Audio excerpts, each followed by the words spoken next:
Scoundrels web series and podcast is filmed and recorded in their ship, the Centurion Vulture, and may contain language not suitable for all. Viewer discretion is advised.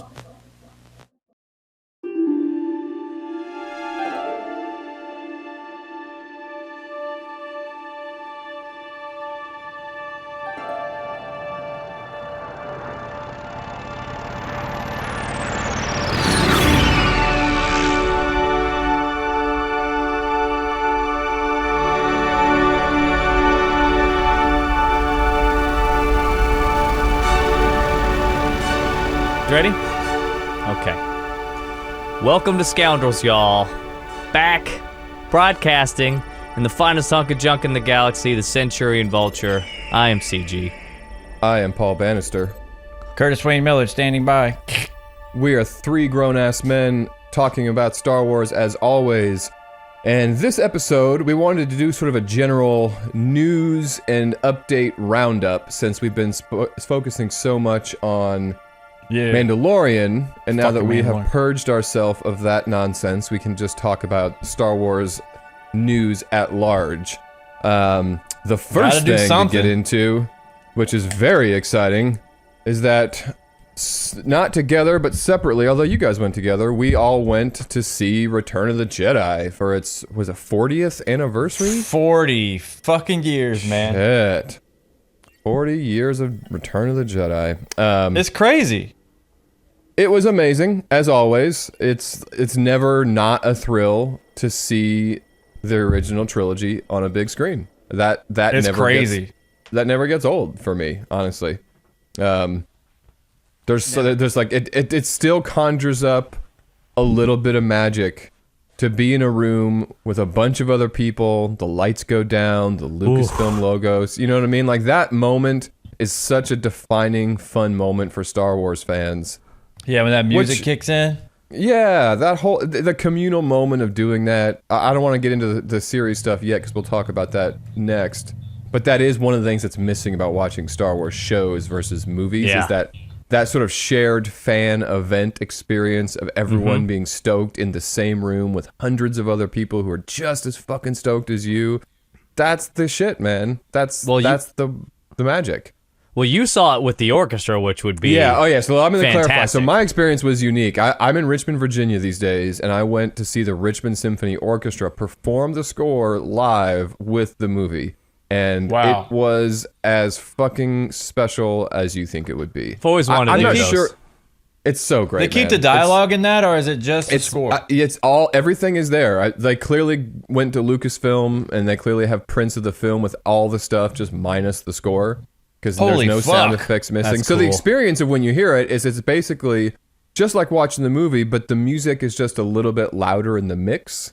It's cool not drowning things out, like the dialogue and the sound effects, like all that shit is there. It sounds great, but the music is, of course, happening right in front of you.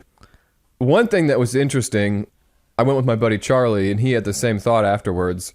Charlie. It's so good. They're so good at performing the music that at times you forget that they're right in front of you playing the music. Like you get so wrapped up in the movie and you're having your Return of the Jedi on the big screen experience, and then you're like, oh shit, they're right there, and you have to remind yourself to be watching as the harpist plays some of the harp or the timpani or all the various things that you hear. That would be fucking crazy. Overwhelmingly It's a testament badass. to how good they are, honestly. That you have to, every once in a while, you're like, oh, right, I need to be also paying attention to these world-class musicians that are performing this music there. Yeah. The Mozart of our time. Music. Dude, it's all the things. It was fun. It was kind of a reminder. Like, I know a lot of people have. I love Return of the Jedi. It's one of my favorite. It's fucking great. It's so, I don't understand people who don't love Return of the Jedi. It's funny when growing up, it was my favorite. favorite. Yeah. Everyone went to go pee during the Ewoks, but I love the Ewoks. I did go pee during the Ewoks, especially now. The Ewoks are the idea that you would be annoyed with Ewoks in a Star Wars film now, considering all the other shit they put in the Star Wars universe. Fuck that noise. The Ewoks I love it. It's they're Ewoks all day long. they're cute teddy bears, but then George throws in the, like one gets killed and the guy's trying to wake his buddy up. It's like, come on, wake up, buddy. I know. Like, That shit so is it's like fucking rough. it's deep. Dude, that shit got me as a kid too, man. Oh yeah, I remember even in the 100%. theater we saw, I was like, oh god, wake up. But I mean, it was I also know. a stark reminder of how simple like the Star Wars was. Just scene by scene, like just you start with the rebuild Death Star, you see the Empire, and then it's fluid. It's just a natural, nice progression of story. I love Keep it simple, stupid. Keep it simple, stupid, man. It did look really good too. I mean, it looked, other than the stupid Hayden Christensen at the end, which I just can't stand. And that doesn't make a whole lot of sense to me. Paul, did they have that 4K like restoration? I was like, it looked surprised at how good it looked.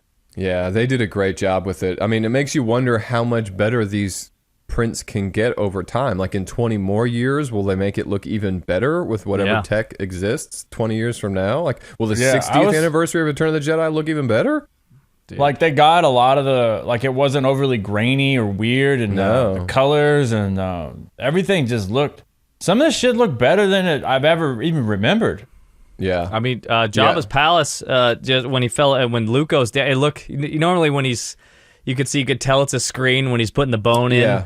You're right. It looked crisp. It looked really. They might have really cleaned crisp. up some of those matte lines. Yeah, definitely. Well, didn't they do some of the matte lines? I thought they cleaned up some of that stuff on the special edition. In the special. Maybe I just don't remember it. But it just. But some of the stuff they kept in, which was strange.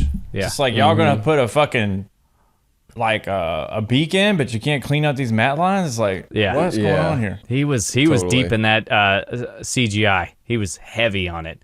But I mean, we got a lot of new stuff coming up. Now, it was great to see Return of the Jedi. I know Star Wars Celebration just happened and announced a lot of new stuff. Normally, I would be excited about all the new stuff. I have to say, Mando Season 3 did sort of put a bad taste in my mouth, and but I am excited. I am excited about Ahsoka. I do like Rebels. I out of the animated series, so I have not high hopes, but I'm not looking at Ahsoka as we'll see what happens. I do have high hopes for it, but that also might be my Achilles heel in this situation. I am scared to death. I don't have high hopes for it. No, I don't. Did you guys watch Visions? I know you're not big. I did. Animated. I watched I watched an episode and a half. I actually watched the first season of Visions. I'm not mad at it at all. It's like remember the Animatrix that came out after the Matrix and before Matrix, God knows whatever the Reloaded fuck number 2 was called, Redickweeded. Well, Paul, there's a Japan. They call it Japan animation. What do they call that shit? Anime, I call it right? Japan animation because I'm old and stupid. Yeah, but they do it's like called anime. There's like claymation ones. I look at it as you can't look at it as canon in terms of how does this story fit into the rest of Star Wars. For me, it's one of those, you take a couple toots on the old silly stick, and it's like, you like Zelda. I love Zelda. You look at that as a kind of a work of art. Yep. It's not like animation. It's beautiful animation, and they're all different. Yeah. I see it as like a Black Mirror type storyboard for Star Wars, where each episode is completely different. It's animated. Some are like claymation. Some of them are just like all totally cool. different types of animated. And the stories, I was watching it. I went through all of them. I was like, man, there's more emotional pull in these 15-minute episodes of Visions that I ever got in season 3 of Mando. So I think you'd like it if you just look at it as in terms of this is just a piece of art. This is just a Star Wars 15-minute Well, none of it Star really Wars story. affects like the larger canon, does it? It's just kind of like little standalone, kick-ass little story. Okay, well that helps. That helps me a little bit. I mean, when you texted that the other day, CG, it kind of opened my mind a little bit more to it. I thought a lot about this in the last couple of days, knowing we were going to do an episode about my general sort of grandpa. Sorry, making sure my audio. Grandpa crankiness to a lot of this stuff. And I think the source of it for me is, and this is just a me experience. This is unique to me. I think other people feel the same, but clearly the majority do not. Regardless of whether or not these series that happen, whether it's Visions or Ahsoka or Mando or Bubba, whatever it is, even in Andor for that matter, the reason I think I'm not into them, even if they're done really well sometimes, is that it dilutes Star Wars for me a little bit. Yeah. And I don't mean that to be as critical as it sounds, but I think for me, I have a hard time removing the things that are not good from my brain.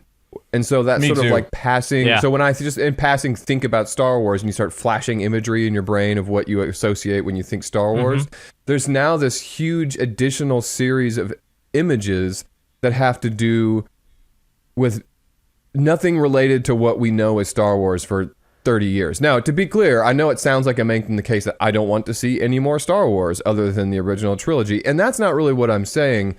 But I think the reason it's hard for me to get the animated stuff feels like a much bigger step. I'm struggling enough trying to make sense of how to process shitty Mandalorian seasons and what is or isn't going to happen with Ahsoka, and knowing that there's Skeleton Crew and Acolyte and other movies coming. I'm not saying I'm not going to watch all this shit. Obviously, I'm a Star Wars nerd. I'm going to want to check out all the live action stuff that they put out. But that is the core of it. It's not that I think it's all a total disaster. It just dilutes what makes it feel special. And the more things that are in like of the overall pile of Star Wars stories that exist, if there's more, so there's just exponentially more non-OG Star Wars stories now, even including Andor, which I consider to be extremely good, that it's hard for me to get more and more excited over time about just more. I wish there was a bit more. I wish we got like a new series every 2 years, to be honest. Or even one a year or something. Yeah, or even like one a year, and then maybe a movie every 2 or 3 years. I'm aware that this is totally at odds with corporate America and how much money can be made off of the Star Wars. But man, when I was sending you guys those images from the Star Wars fan Instagram page, the kids cartoon shows that are to be clear and to be fair, those are obviously Young Jedi Adventures. Yeah, those are intended for children. They don't intend for 40-year-old cynics like me to watch that shit. Not even gonna bother. Even it's just like the seeing cartoon that droids. image, Remember that cartoon? Yeah, right. But that's what I'm saying is even just seeing that imagery sort of fucks with my Star Wars experience a little bit, because it means that there's nothing sacred at all.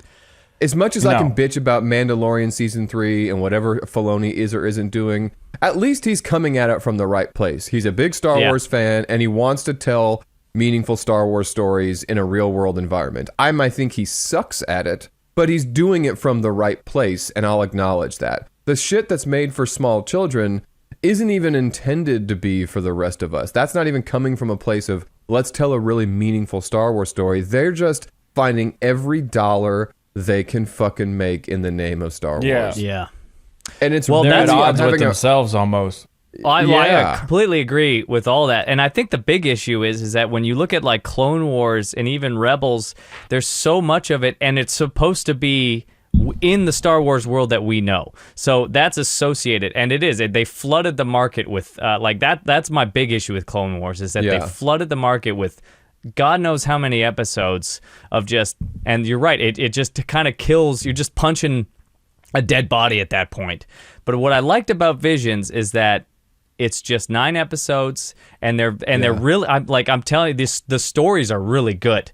So it is, I wish there was like none of the Clone Wars stuff where we're supposed to add that into our Star Wars like knowledge, okay? Because that's what Clone Wars did, is that it just flooded all of these stories that are supposed to be in the Star Wars world that we grew up with, the OG trilogy and the prequels. But it's like a nice art piece where I think it helps Star Wars. It's got that beautiful world, and it's got good storytelling. And I wish all the animated series were like that. I wish they were just like 9 really well thought out episodes, or 10 well thought out episodes, not 240 just cartoon episodes that are supposed to now be canon. Fucking 40. Well, totally. And I think maybe that's what I was getting at in a very long-winded way is, I think in a world where there wasn't so many, if there wasn't a Clone Wars and Rebels and Ahsoka coming and all this stuff, it would be easier for me to get excited and more open to a concept like Visions, because you're right. The idea of different mediums per episode, these are standalone stories that aren't meant to tie into the broader story. For whatever issues my brain has with all this extracurricular Star Wars storytelling, that as a concept is more interesting and to me. But it's hard now because I've got too much other stuff that I'm hesitant to add more non-core Star Wars imagery into my fucking brain anymore. I'm starting to get a little protective now over my Star Wars experience with what I'm going to take in, because I don't clearly have the self-control or the ability to compartmentalize in my head what I think of as Star Wars. And that's a frustration of my own, because I want to say, well, just watch it. Don't know it's not going to be as special as the shit you love, and then just don't think about it as Star Wars. But for some reason, I can't do that. I don't know why. I wish I could. I totally agree, though. Because it's because like, I like Rebels. I'm aware. I'm missing out on shit that would be cool. But like I like Rebels, but I don't love Rebels. I think they did the same thing they did with the Clone Wars. Too many episodes. It's too much. And if it was just like these small little cute little, not cute, because I don't know. I liked it because it did kind of take me out, because you're right. They flooded the market with this canon that we're supposed to just accept. Yeah. So for me, it's a nice way to take a couple toots and just kind of forget and just like take it like a Black Mirror, where you're just watching a story that has nothing to do with it. One episode. And there was a Visions episode where I was like, this is the best lightsaber fight I've seen in a long time. And it was just on the new cool season? Because of Visions, of the new season.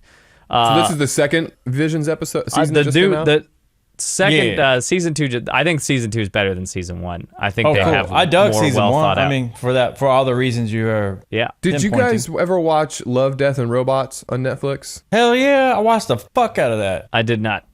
Oh, see, you will love the shit out of that. Oh my god! So it sounds that like what you're good. describing is like the Star Wars version. So Love, Death, and Robots is a series of shorts. And you'll see one. It's all animated, but different types. Some of it will be hyper realistic, CGI, and then some might be kind of cartoony. Everything in between. But man, this shit it's not dissimilar to that. I won't go off on too much of a tangent. If anyone's watching this and they've not seen Love, Death, and Robots on Netflix, just put it in your queue, because I'm watching. Love, Death, and Robots is a very adult show, and I love it. It is adult. That's true. It's not meant for fucking children. I mean, some of that shit is rough. There's some titties in there.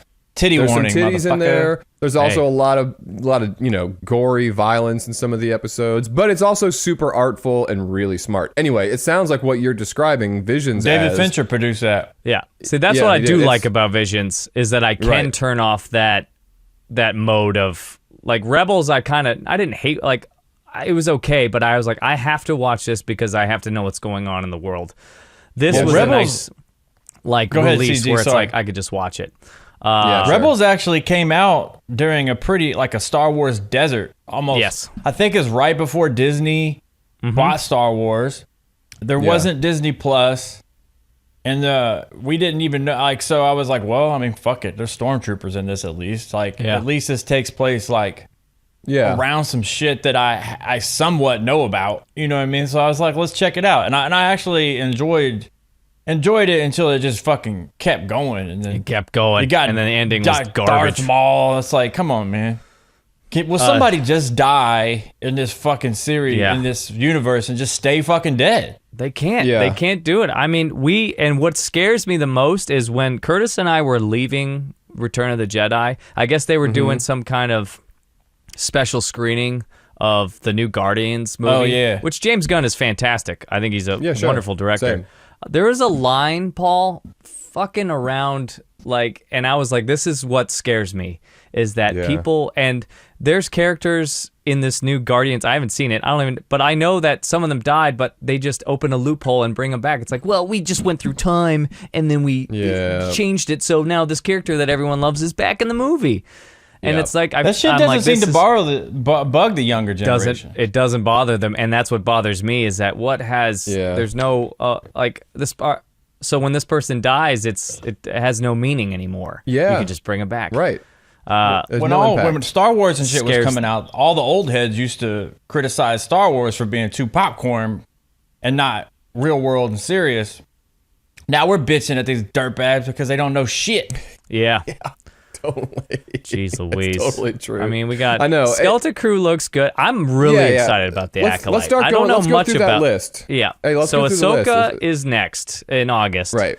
Okay. I don't know Rosario when Dawson. Yeah. I'm kind of curious as to when the time frame is, because Rebels is 5 years before A New Hope, and I get the impression make that my brain this, explode. Because Ezra is the Jedi that goes missing. It seems like from the trailer that Ezra's still missing, so I think this is between where Rebels ended and between A New Hope, and right where Andor is too. And you could see where Mon Mothma is was obviously in the Ahsoka trailer. I'm scared about how that can't be true. Wait, though, Mon right? Mothma is in fucking Ahsoka? I saw. Yeah, she's has a cameo she's in one the of trailer. Yeah.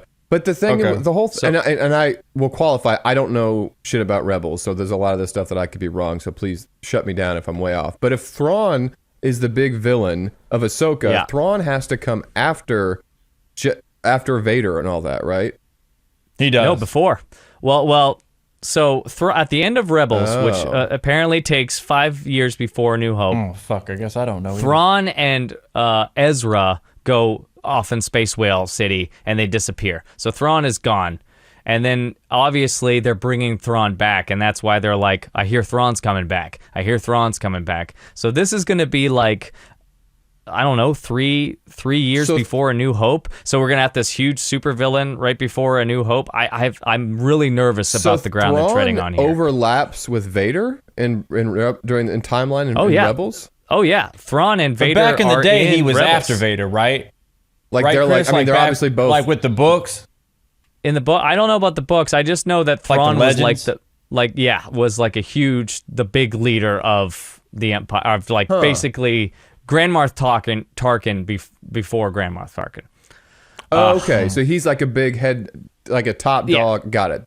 Got Top it. dog. Okay. Yeah, that bugs me when like these people are supposedly so big and serious, and then they made like fucking 9 movies and they don't turn up. It's like, Yeah. huh?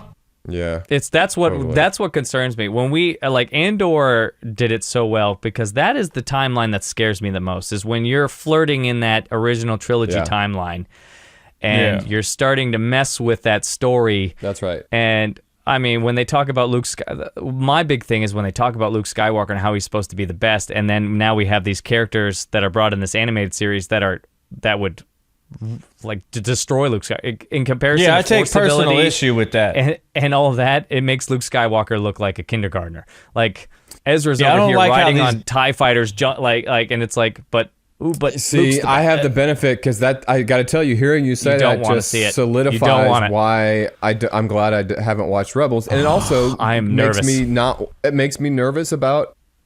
Again, I will watch Ahsoka. It's going to be hard for me not to want to check out a live action Star Wars story. Full stop. I will watch it. But there is a part of me that wishes I didn't feel the need to watch it, because if it starts to feel like a live action version of Rebels and undermines the stories we know the way you just described, that's going to be a next level bummer for me. I mean, anyone that watched our episodes through Mandalorian season 3 know we pretty hard bummers going on there for us, or at least for bummed me. us out, man. But if Ahsoka goes even further in terms of undermining original stories and character abilities, that's going to be, I don't know where it'll leave me. I'll have to.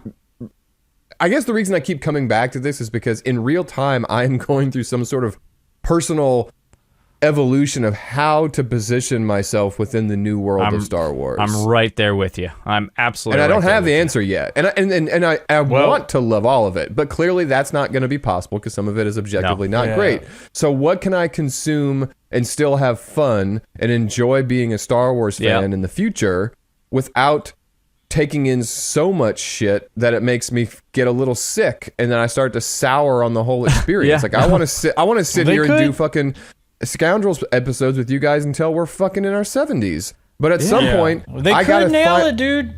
They could nail it, but I have to stay stoked. I mean, those. You know what I mean? I gotta protect. But I can stop. I'm so stoked on Star Wars in general as a massive Star Wars nerd that if I keep out some of the things that will bum me out, I will never stop being stoked on what I've lived with to date. You know what I mean? Yeah. I just don't know if there's a Yeah. threshold where if there's too much bad, if I'll just stop feeling excited to be a Star Wars fan the same kind of way. You know? Choose your own, like you said, Paul, and choose. And it's like, you mentioned something earlier that made me think of something Curtis said a while ago, is that the time between Star Wars things is kind of the most exciting part. But now we're in a world where there is no time between. You can't keep It's up. just what's next? What's next? You can't keep up. It's just what's next. I It's mean, like, you know, totally. Aside go from on a that, date, it's like take it even- slow. You know, Even just keeping up with the latest news, it's like, I mean, even coming together to do this episode, it's like, we'll probably do 2 more of these over the next couple of months. Yeah, we're not even halfway through it. Yeah. I know, just to go through, because every week, with all the various projects and all the rumors and news updates about these projects in development, there's always something new to talk about, which I guess is sort of good if we're excited about all of these things. Yep. But when you're approaching this whole world with a tentative attitude of whether or not this is going to be good.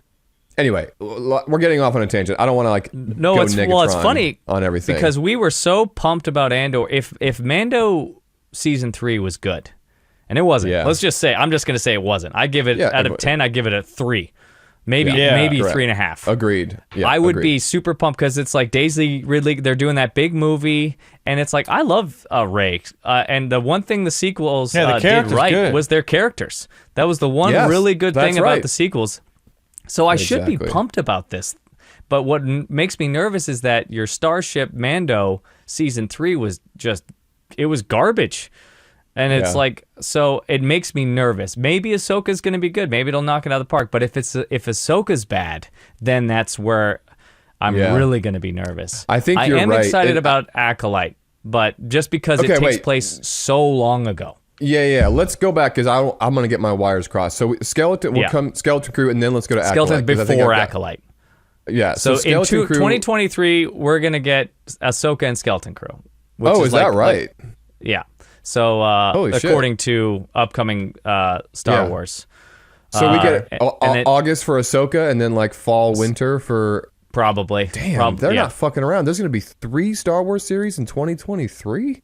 Holy shit. It's like, like that, there's no time between. Like, we finished Mando and then we got Visions, but if they'd released Visions episodes like they'd release anything else, it would lead right into Ahsoka, and I'm sure Ahsoka's going to lead right into Skeleton Crew. Yeah. It says 2023, Acolyte 2024. That's a lot. Andor 2024. And these but I know we got things happening in the background of all this stuff. I think the next animated thing I see is Bad Batch season 3, but that's not till probably 2024, 2025. I honestly so I don't see any other animated things coming up, and I'm really actually excited. I'm glad that they're not doing a Star Wars celebration next year. That actually makes me think like maybe they're slowing down because this Star Wars celebration they announced so many things. And I was actually relieved that they're not doing it next year. I was like, okay, let's take a breath. So, few bullet points. Skeleton Crew, John Watts is the showrunner, who I think is great. We've talked about this briefly before. He's the guy that did what I personally believe to be the good Spider-Man movies with Tom Holland. I think he did the thing that makes me excited about him in the context of this show, because I understand that Skeleton Crew is like a coming-of-age story. It's like Stranger Things meets Star Wars. It's about a group of young characters, it's like teenagers, and he did such a good job in the Spider-Man movies with action sequences, but friends who are teenagers that you were involved and invested in their relationships. Like you cared about what happened to his buddy and Zendaya in those movies. So he could be great. And I know Jude Law is involved somehow, and he's a great actor. So based purely off of how much that guy nailed the Spider-Man movies, I'll color me optimistic for Skeleton Crew in a way that I am not as it pertains to Ahsoka. Yeah. I like those stories because they're separate. It's kind of like Mando, where it's like it's not directly related. Well, that was going to be my question. So, do we know timeline where Skeleton Crew? We don't know. I don't know Skeleton Crew timeline. I know Acolyte's supposed to be. It focuses heavily on the Sith, way back, which I way like. back. Okay, so let's move it. So we'll go straight into Acolyte. So Acolyte is... I'm optimistic about that because I am pumped about that. I dig the Force. Yes. Yeah. And it's Sith. It's like Sith story. And it's got the guy that was in what's that Hunger Games type movie that just came out on Netflix? What's it called? It was Korean. Arnold Schwarzenegger's Running Man. Man, that's a great movie. Buzzsaw. 87? Squid Games. It's got the Squid Games. I kind of look like Buzzsaw in my getup. The split. Dude, I love Running Man. Hey, are we going to talk about how Hunger Games basically ripped off Running Man? Not this episode. Maybe next. Yeah. Running Man is a fantastic movie. So Acolyte they predicted everything. But it's like hundreds of years ago in the past, right? Like pre-Anakin, pre-Palpatine. Yeah. I'm expecting maybe there's going to be some Darth Plagueis in there. Plagueis, my main cat, who I wish Snoke was. Plagueis is who trained Palpatine. You don't know who Plagueis is, Paul, because it was a book.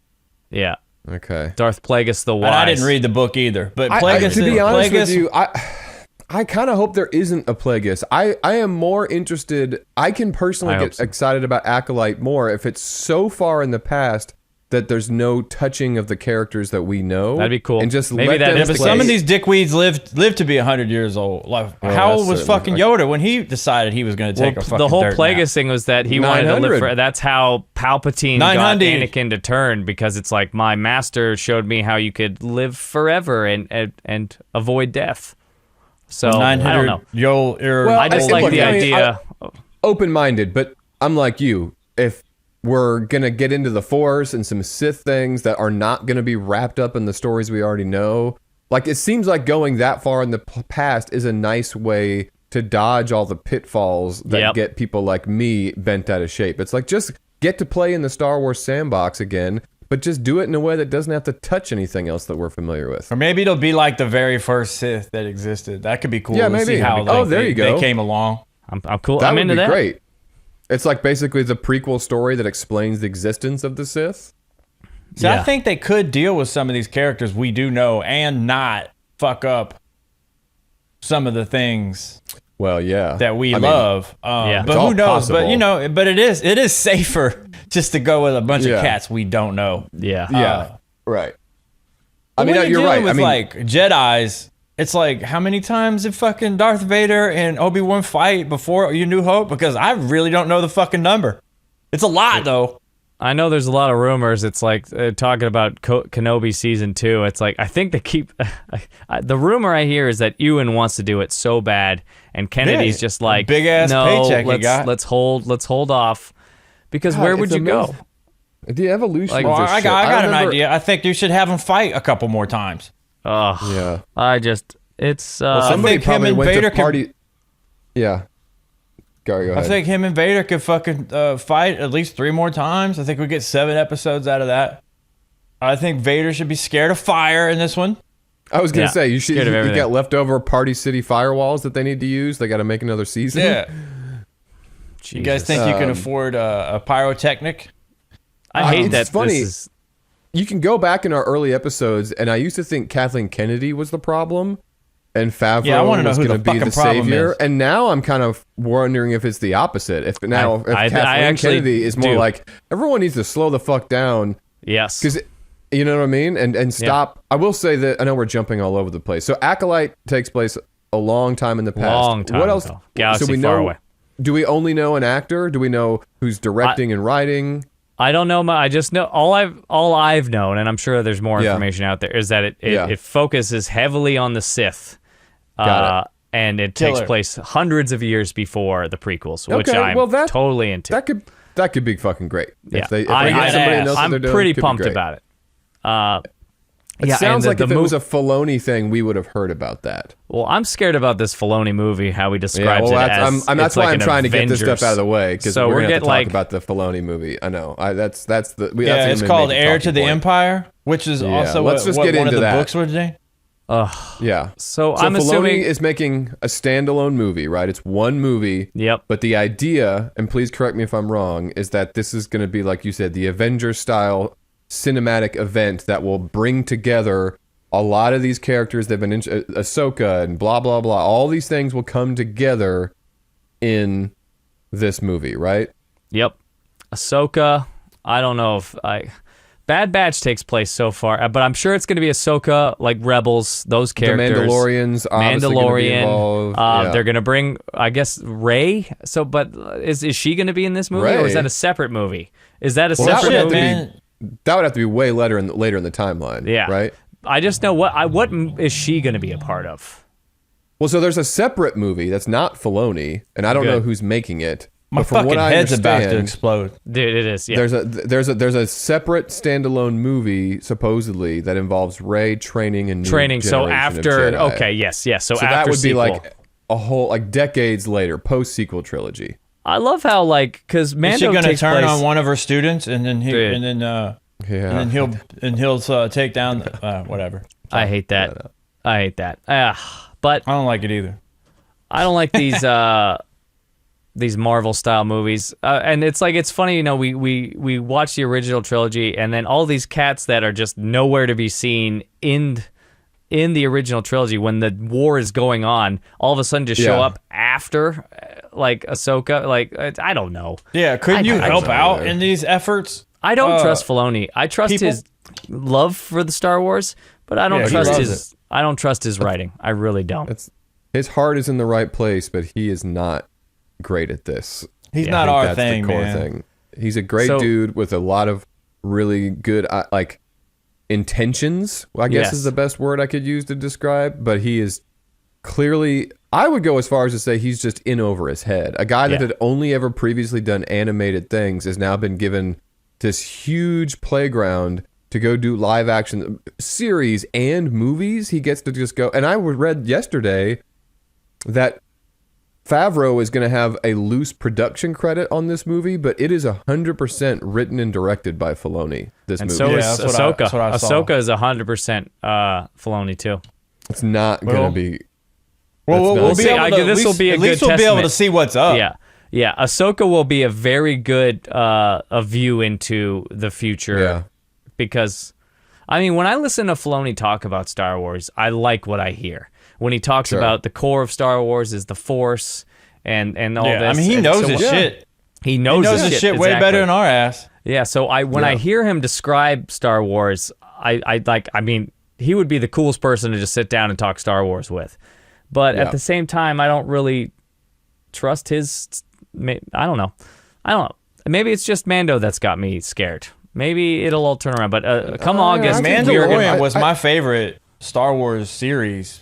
I loved Andor, but Mandalorian, I was like, it was fun and cartoony, kind of like the original trilogy, but and then they had like great cool moments, and then there was Baby Yoda, but this last one, like, it freaked me out, and it was way more cartoony, and then the threads didn't seem to work, and the writing was horrible, and they went all over the place, and it's like, I don't know.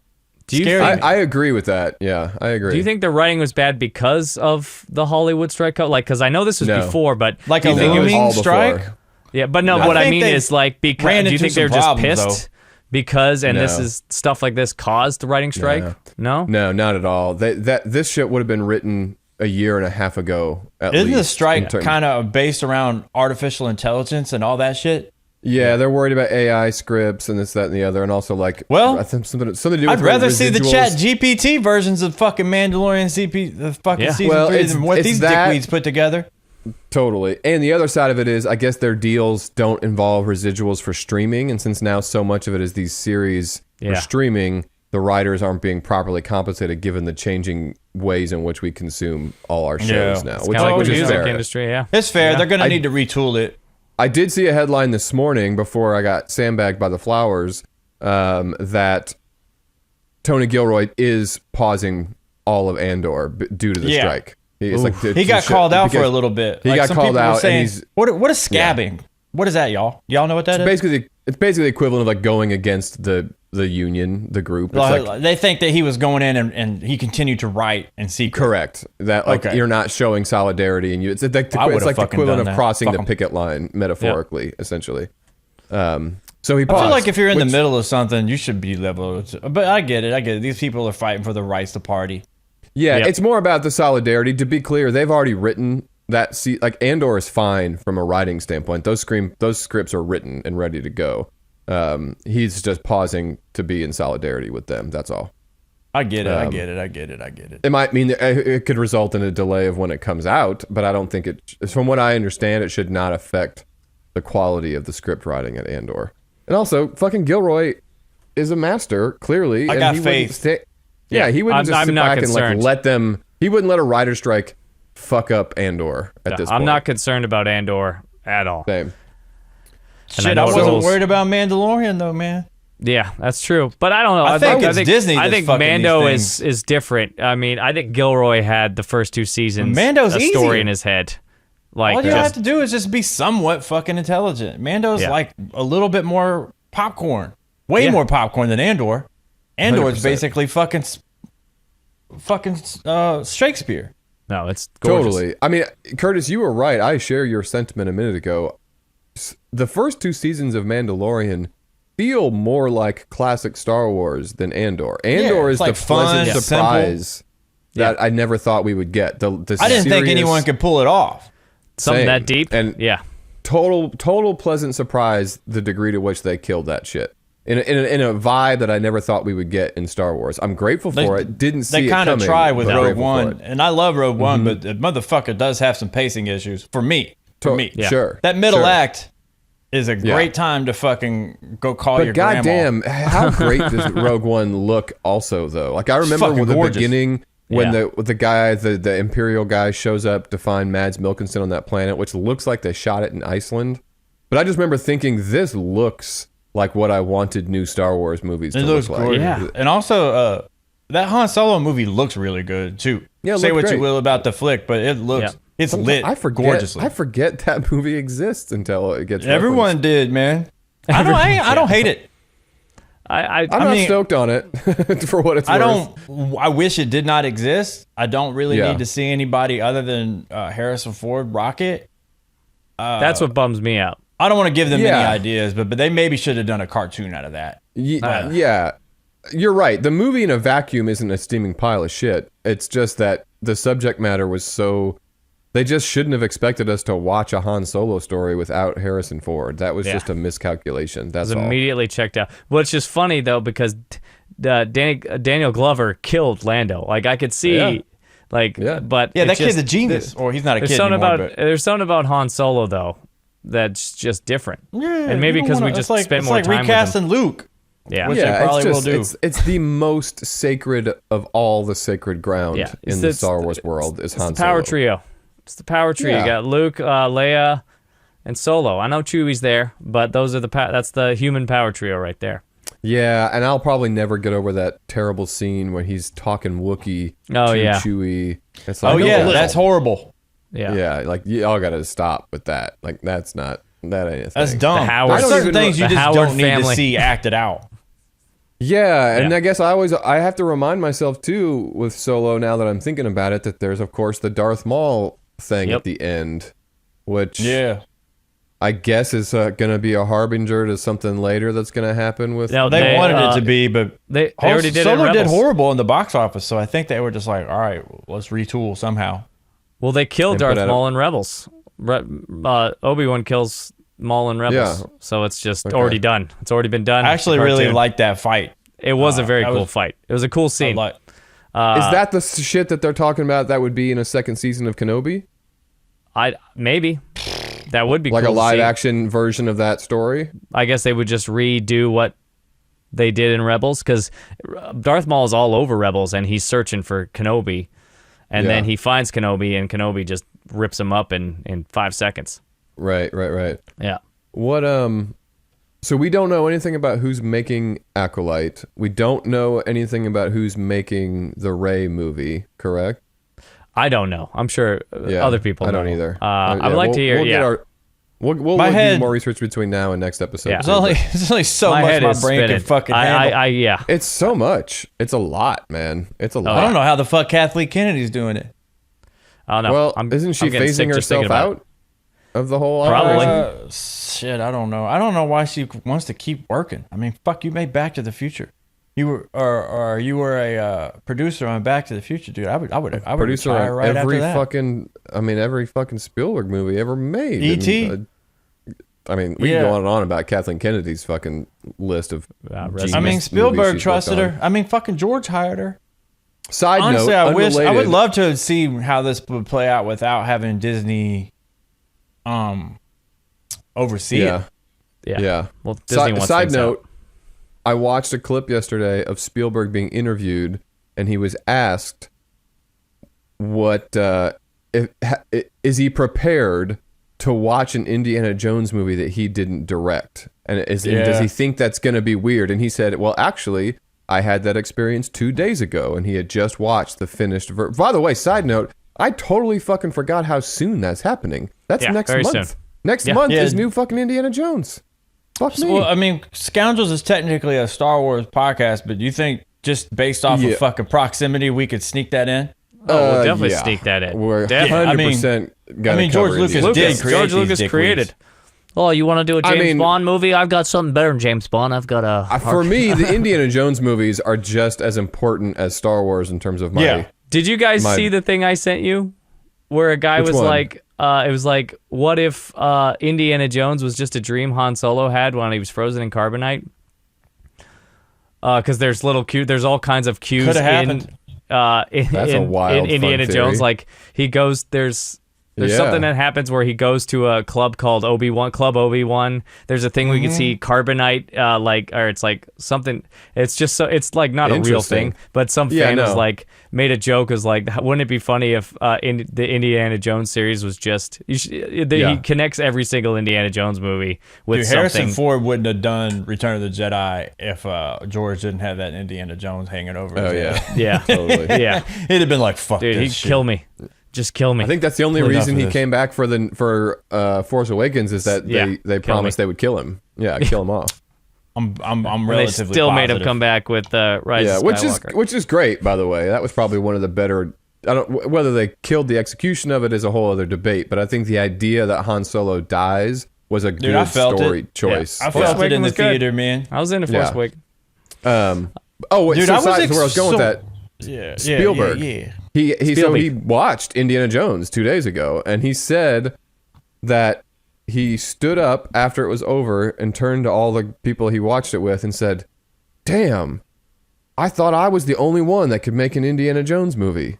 And so that was his way of saying That's a good sign. He said it's really good. He said it feels like James Mangold has made a really great Indiana Jones movie. I'm pumped about it. Man, like Indy that just gave me Jones, so- goosebumps, y'all. Yeah. I had to close my eyes and cover my ears when we were watching the trailer because trailers give too much away now. I was like, I don't want anything. I know. I agree. I was a little with you, worried but I'm about the also- visuals in the trailer. It looks really digital, but what's better to me it in the is second 2023.